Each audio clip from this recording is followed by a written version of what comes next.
And this is called the Cheese Pizza series. Basically, my cousin and I, Spencer, go into 2v2, and the original premise for this series was that we cheese a lot. Let me drop the volume here a bit. And the games aren't really like this they're not really cheese games exclusively anymore, but there is some cheese involved, and we see right away it looks like it's going to be one of those games as I kick it up to ×2 here in the early game. So we see my probe, Savagewood, moving to do something cheeky, and he's looking to proxy, it looks like. So let's introduce the players. Elusive Smoke playing Terran, my cousin Spencer, 2v2 partner. And this is me right here, Savagewood the Benny Hill Zerg, who's playing Terran and who will henceforth awkwardly be referred to in the third person. And I'm making a barracks. And then our victims this game, who we'll be playing a best of 3 with, are in the Elite clan. Stelios and Caboose. Both of these guys are random players who random Protoss. So this is double random. So we see Savagewood, this one's me, going for a little Proxy Marauder here. Now I know what you're thinking, Proxy Marauder, isn't that build garbage? Yeah, it is. But we see Spencer coming with the Reaper here. He's going to try to be cute. Caboose has a fully saturated mineral line. Spencer doesn't want him to have a fully saturated mineral line. And if we see me coming up here with a Marauder,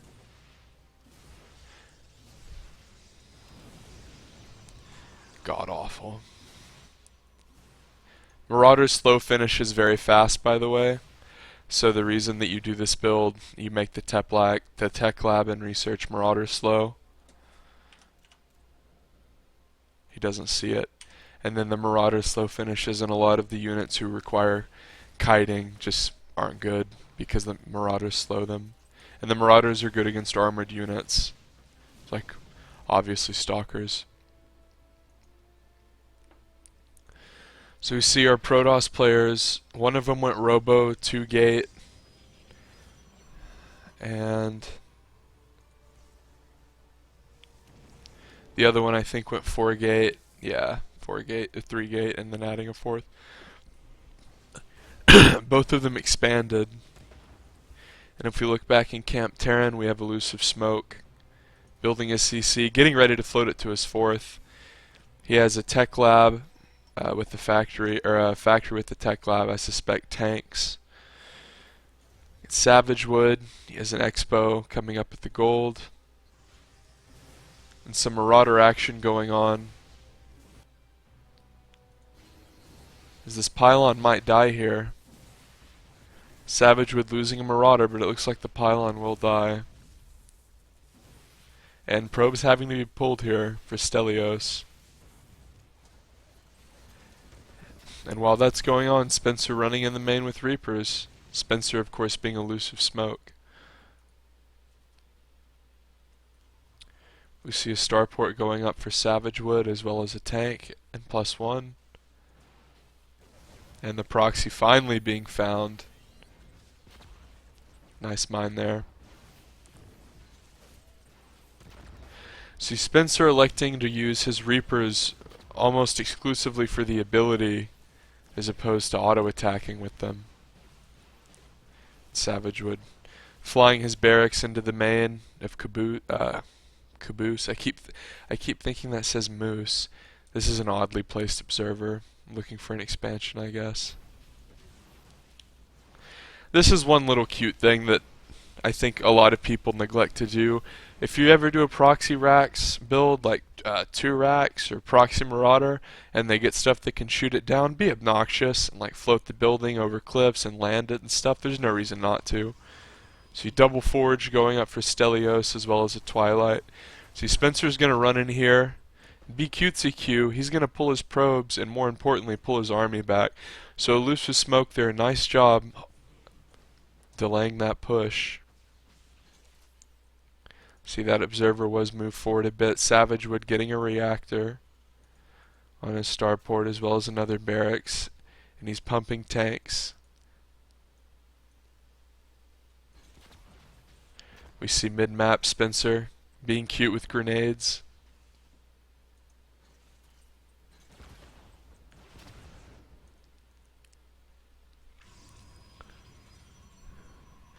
Two more gates going up as well as immortal production for Caboose. And a stalker push is coming here for our Protoss players in the Elite clan. Nice tank on the high ground from Elusive Smoke here. And the grenades are preventing the units from just completely ramp running him. So we see the Reaper ability actually having some defensive capability, which is interesting. Normally you don't think of the Reaper really as having any defensive capability. Savagewood with nice tanks here on the high ground. Obnoxious money float from Spencer, absolutely horrendous. Of course, he can't really transfer SCVs very well, so I'm sure that's inhibiting him slightly.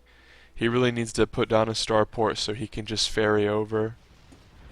See a tank gets picked off there because of the observer on the high ground. Another barracks coming up from Spencer. Two immortals. Immortals are very good against mech units, and we see Savagewood coming over with the Liberator here, helping his teammate out. The Reaper's snagging a kill there. Savagewood pressing another Liberator forward here, trying to secure this neutral ramp with his teammate. See, this has been a very back and forth game. Caboose's army, as well as Stelios' army, walking into the fire of the Liberator, does a ton of damage. A lot. A lot, guys. A lot. Savagewood adding more barracks as well as an armory.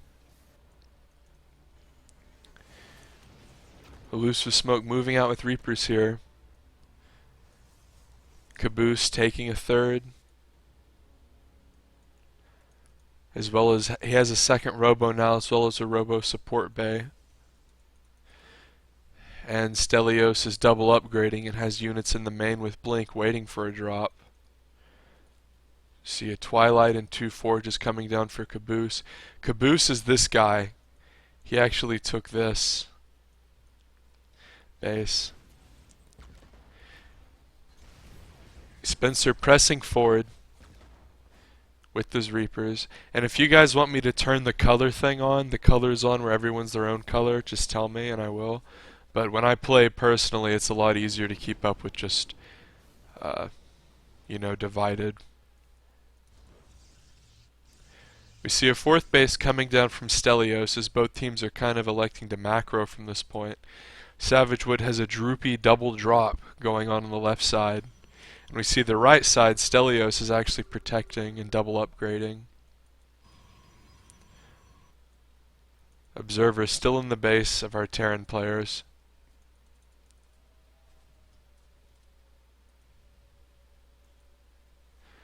You see Spencer taking the top right base. So this double drop is going to need to do some damage. Our Terran players haven't done anything in a hot minute. Let's see, mid-map he's distracted. Elusive Smoke trying to draw him into the tank fire. Savagewood here having to contend with Zealots. He's going to focus fire. He's going to fail to kill that pylon. Barely has any health. He's going to kite here.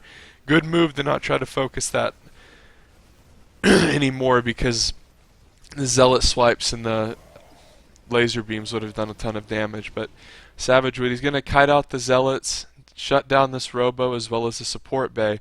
And look, both of these were right on the verge of finishing, so that's actually very good. That'll slow Caboose down a lot. And we saw Elusive Smoke in the middle, not necessarily doing damage, but whenever you can force your opponent to multitask in StarCraft, even whenever you're not doing damage, that's an asset because you're taking their attention away from something that they could be doing. We see Zealot legs on the way for Caboose, as well as Thermal Lance just about to finish, and that Colossus did end up popping out. But that was a long time. That was like, because he's chronoing, the new mechanic where you don't even have to manually chrono, it makes units like it makes structures like the Robo way stronger because you can just leave your chrono, and instead of it becoming like a constant thing you have to worry about in macro, it's just like, okay, now the time is halved, just linear. I really dislike that, but it makes the Robo units way stronger. It also means that when your Robo's fucked up, it's more important, and we see Elusive Smoke thankfully looking at his drop.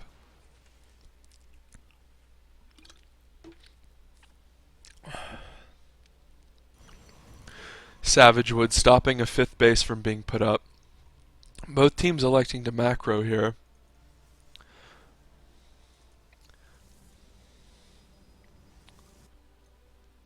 So we see lots of production from Elusive Smoke now. Rolling out 13 Gem Rainers at a time as Caboose cleans up Savage Wood's army. And if we look at Savage Wood, he has 2 factory, which is nice, because he'll have double tank production. And we see the Elite Clan has discovered Spencer's top right-hand base, and they're not happy about it. Now, as they push the top right, it looks like one of them is going to push or bottom left, which is smart. And we see actually they might have just been going after one of Savage Wood's drops, and only one of the units unloads, so a successful defense there. As Caboose is going to try to hit this base, which hasn't even been taken yet. Caboose just looking around, seeing what's going on. Double Immortal production started from Caboose. This is almost certainly a reaction to Savage Wood's 2 factory tank play, because Immortals are strong against tanks. Elusive Smoke with a lot of Marines here. Tank on the low ground being killed. Elusive Smoke on the high ground. These tanks these Colossus need to die. Huge splash damage as Elusive Smoke doesn't stutter step correctly and really clumps up there pretty badly. Savage Wood's tanks not really in range appropriately, as now they are, as Stalkers are coming in.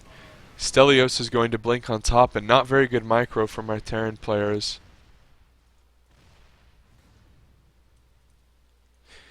However, this neutral ramp is fortified very heavily with tanks. And if we see Caboose, he's taken this base. Both the Protoss players are posturing to start to take the top right side. Whenever you start to do this stuff and have pylons kind of everywhere, it's nice because you can just warp in. You're always in like a good position to harass whenever you are good about placing pylons as Protoss, because oh, he took the corner base, a couple DTs, you don't have to send a warp prism or move your whole army. It's very, very simple. You should be doing that if you're a Protoss player, putting pylons in places like this, because your opponents will never really be able to find them. Also, if you put stuff up here, you'll catch drops, because most people will just queue drops up around the corners of the map.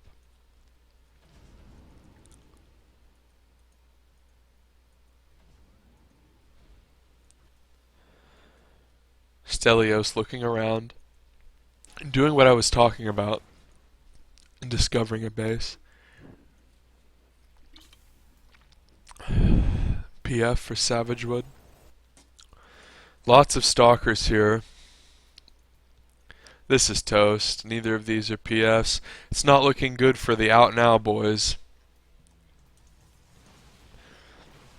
Stelios is going to pick off workers and then obviously pick off the orbitals because he has blink and +3. This top right base has been taken by Stelios, and Caboose is controlling the bottom middle part of the map. Savage Wood and Elusive Smoke, the OutNow boys, are looking to move out here with their armies. Only 4, let's go to units. Nice, they actually have a lot of Vikings. Big counterattack from Stelios, he's going to do a ton of damage. Little drop here from Savage Wood's going to shut down 2 robos, which is very good. He should fly this into the main and just attack with this main army.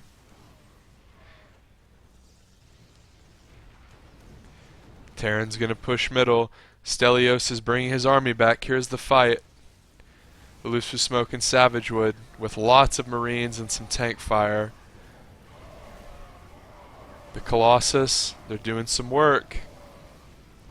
Stelios is still flanking. Flanking the siege tank, Stelios. All the Colossus go down. Savage Wood not microing correctly, he has idle Marines. All the tanks are gone now. So there's really no support units for our Terran players, just pure Marine. And here Savage Wood goes. Didn't move those units far enough. Elusive Smoke escaping with the few medevacs. So the Terrans killed the Colossus player, or the Colossus there, but almost the entire Stalker army is left, and Savagewood is going to stem like a madman and kill 2 bases, as well as a lot of probes. So I guess that wasn't too terrible for the Terrans. And here's Savagewood being obnoxious with Vikings. Now the problem with their Terrans is they really don't have any bases. Stelios picked off these 2.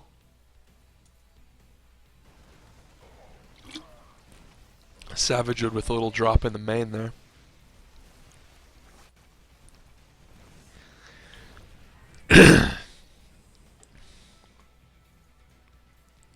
If we go to the income tab, Elusive Smoke is almost completely flatlined.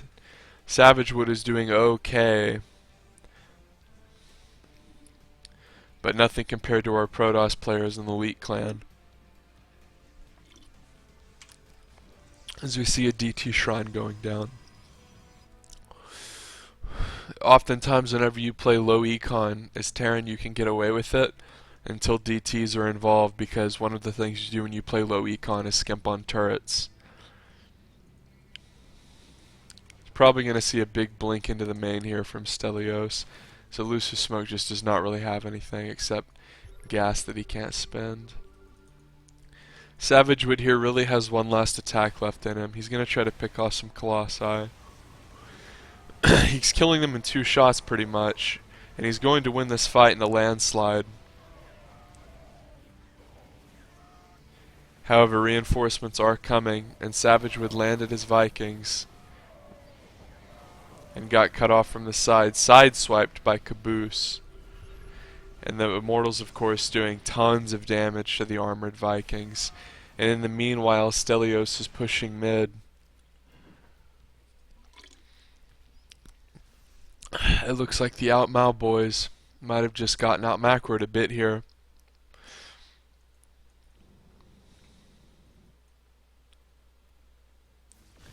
As the Elite Clan is going to push on to one of Savagewood's last bases here. It's the PF.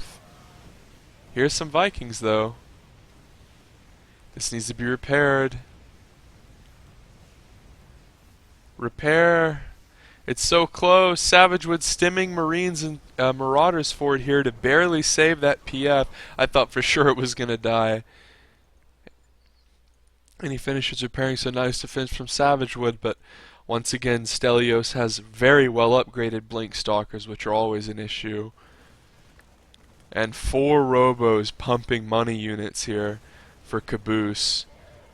And this is an instance where the Immortal's new ability is far more helpful than the old one, because sponging that damage was way better than the Hardened Shield, because the Hardened Shield didn't even really affect Marines. So for you Protoss players, here's some DTs. Nice scan from Elusive Smoke, as that was an actually pretty big investment that got blasted by tanks. There was a turret there anyway, but